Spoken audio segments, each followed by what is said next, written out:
Reborn was established in 2018 in Holland by a couple of close friends. And here in the UK, in 2023, 5 years later, we have their new flagship, the Reborn 40R. And it really is quite a piece of work. I mean, firstly, you take a look at the angles of these hull sides, at the swept curves as they move forward. And it has that kind of feel of something quite classical. But at the same time, this is no kind of fond try-hard pastiche. This is distinctly potent to look at, very modern. There are modern touches all over this boat, as you'll see as we walk through it.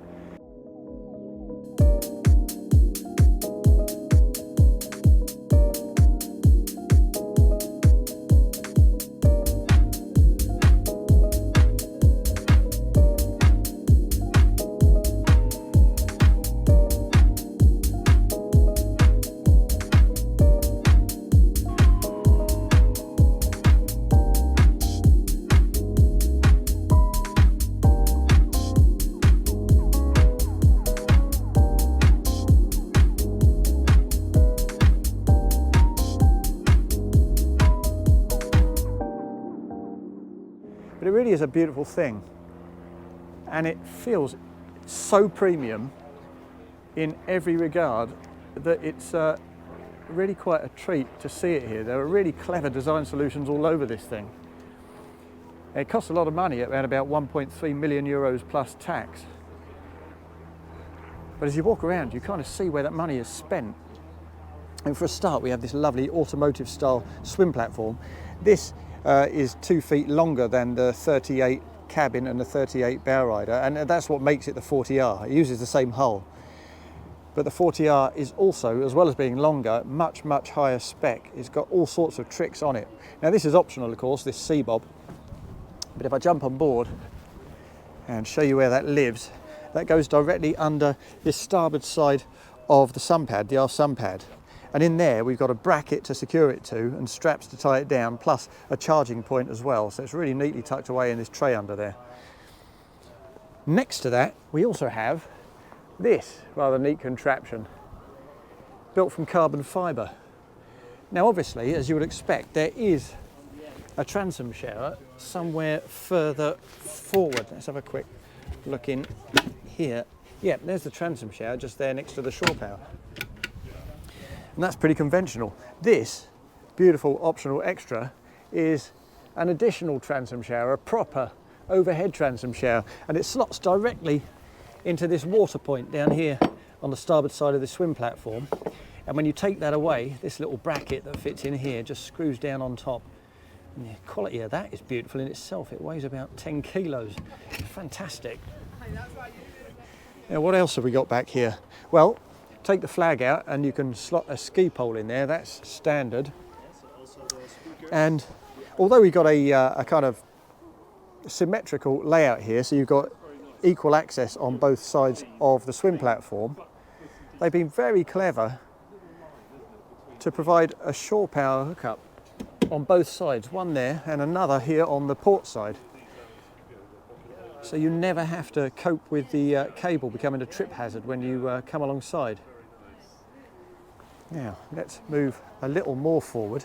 The cleats, obviously, are beautiful. The quality of the workmanship is extremely good. There are real carbon fibre details everywhere you look. Down here, on this starboard side, we've got a powered wine cooler there and some drain cup holders. We have the same on the other side. As I say, this is pretty much symmetrical. And under this forward part of the sunbed, the aft bench I should say, this is where you have, as standard, a pump to inflate your various water toys, your tenders, your stand-up paddle boards. How cool is that? Before we go any further forward, it's worth noting the calibre of these as well. Lovely anodised aluminium branded grates over the speakers there to keep them nice and safe and out of harm's way. It is slick. Little pads here around your cleats to protect your fiberglass from the lines. And another thing I noticed before we go any further forward, is just here. If you look, we've got dedicated eyes for your fenders. But in this locker directly next door, we also have nav lights, and you can slot the nav light pole directly into there instead. So that's quite a handy touch too. Now let's get into this cockpit section itself. We do have the canvases erected today because it started to rain here at the British Motor Yacht Show. Yeah. But so often you get to the table here and you have to mess around, pull out various bits and bobs to fold over the leaves and open it up. But here you simply pull it up into place and it locks there on these lovely big substantial struts, and then to release it you simply pull this bar one-handed and down it comes again. In the centre of that we have a drained section here, so you can just whack your ice in there, a couple of bottles of wine or a few beers, so you don't have to travel far to grab your drinks. Then in fairness you wouldn't have to anyway, because you've got a fridge under there, and the ice maker itself is right there beneath the helm seat, the twin helm seat there. And if I just step up and give you a little bit of a sense of the perspective here, the sociability, the conviviality of this cockpit space is fantastic. Really secure, really friendly, everyone faces one another. It looks great. Now let's step up onto these side decks and get the workmanlike stuff done before we go further forward. Again, beautiful fixtures and fittings. No trip hazards at all. Relatively narrow side decks, but not a problem. And up here in the bow, we have an automatic anchoring system, so you don't spoil the lovely looks of this boat. And actually, if I jump back onto the pontoon and take a look at that hull again, you'll see there's no hull windows either, for exactly that reason. Interestingly, there are no skim fittings here either. They didn't want to drill any holes in this hull. So everything, from the water systems to the diesel heating, it all exits aft alongside those exhausts. So that's a beautiful touch as well. Now we can, of course, fit some cushions up here on the bow, so you can pop forward and have a drink there. But as I say, I think the real fun is to be had in the cockpit. So let's pop back down in there and move a little more forward and see what else we have. Well, the galley unit, well, I should call it a wet bar really, is split into two. Again, it's symmetrical. A unit to starboard, a unit to port, twin helm seats, twin co-pilot seats, and a lovely big companionway straight up the centre. The lids for these are in two parts. So they're nice and manageable, nice and lightweight, and there's an induction hob there with some nice protective wipe clean paint on the undersides of those lids. In here, as I say, we've got a deep fridge with a little freezer compartment, I think that is, up the top, and the ice maker beneath the seats here. And on the starboard side, if we lift these two-part lids up again, you'll see there's an enormous sink. I mean, it's just vast, with a lovely substantial pull-out tap like that. It's so much bigger than you tend to expect on a boat of this scale. Just storage under this section. That can be configured in pretty much whatever way you like. If we head forward to the helm seat, well, the pared back approach, a very modern, avant-garde kind of approach that they're taking here, certainly extends to the helm. I mean, there's virtually nothing to look at. A couple of 16-inch plotters as standard. Of course, you can control pretty much all the boat systems from there, from the lighting to the anchor, the tables, everything else. We have the joystick there on the port side, the twin throttles there. There's no separate tab switch because it's all integrated into this system.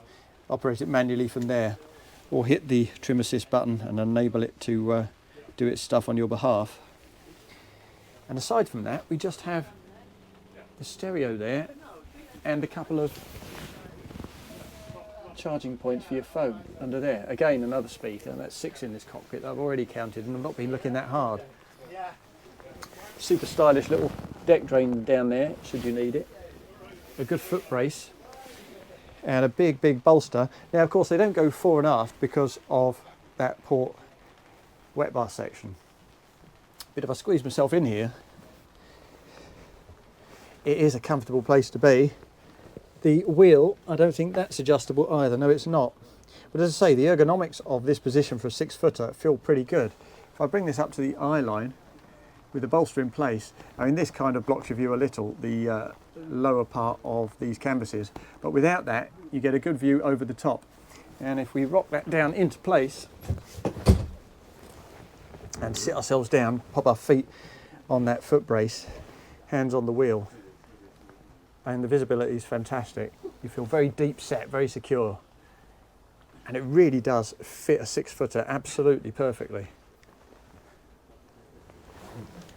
Over on the starboard side, it's all much the same, no adjustability, but a very comfortable position. Again, another foot brace, carbon fibre detailing, lots of cup holders, and perhaps the most stylish grab handle you're ever going to see to make your way down into that cabin. Now at this point, I'm not expecting a great deal from this cabin, but frankly I don't care that much because the small touches on this boat to this point have been absolutely fantastic. Really, really gratifying. When you get down in here though, the bed is pretty good. Now this is an owner's boat. The owner spec'd this with a big double bed, and you can certainly do that, but you can also have a C-shaped dinette with a drop-down table, which is probably more practical for most people.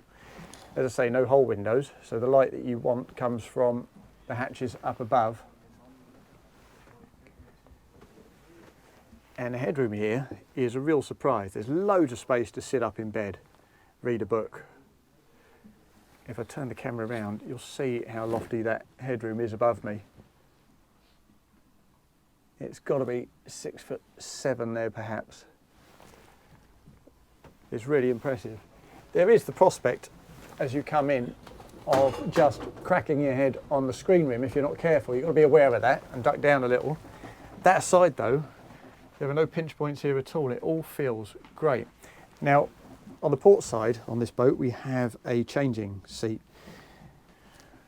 We also have these lovely deep fridges down in here, so you don't have to pop up top if you choose to use this boat for a bit of cruising, and a little tray there for easy access gear. There's your water point, additional power points, a bit more storage up there, plus the microwave up top, TV built into that aft bulkhead so you can view it easily from the bed, and this lovely little device which controls all your boat systems. What I really love about this is the fact that if you spec the boat a given way with various particular bits of equipment and a different layout with different colours, that's all going to show up on this screen, so it feels just that little bit more personal, a little bit more customised, and that's a key element of the ownership experience with a boat like this. If we spin around and take a look at the heads compartment, well, this too is pretty cool. As we pop in, you see the lights automatically come on. We've got a toilet neatly arranged just there. It's a good step up to get to that, but that's not a problem at all. There are no windows, of course, but they compensate for that with this. So you can warm it, you can air condition it, and you can get proper ventilation in here to get rid of any moisture. But before we actually leave the cabin, there's one other feature I want to point out because I've never seen it on any other boat, and it's beneath the foot of the bed here. There's an enormous region of storage down in there, but there's also a socket, and when you open this drawer down below, you see what it's all about. Plug that into the socket and this immediately turns on. You have a vacuum cleaner which extends, thanks to this rather clever hose. It means you can take it from this point all the way aft, hoover your entire cockpit area right back to the swim platform, right up onto the foredeck. It's a really neat touch. Totally unnecessary touch, you would have thought, but it's the kind of touch that might even get me interested in doing the hoovering myself. It's easy to imagine, isn't it, that with these big storage boxes built into the underside of the hatch for the engine bay, that access to that engine bay would be a little bit difficult, but actually it really isn't. Obviously it's a simple push button mechanism, and when we look down in here, what you see is a pair of Volvo Penta's D6 IPS 650s. Now you can also spec this boat with IPS 500s or 600s, but with these engines, the top rated engines, it's achieving around about 43 knots. Interestingly though, if you favour stern drives, then you can spec it with stern drives, and that enables you to trim the legs. Some people require that. And if you want a tender and you particularly like the idea of jet drives, that too can be achieved. But as I say, this is IPS drives, and although space isn't particularly generous down here, there is sufficient space for a generator on the port side, for the hot water tank on the starboard side.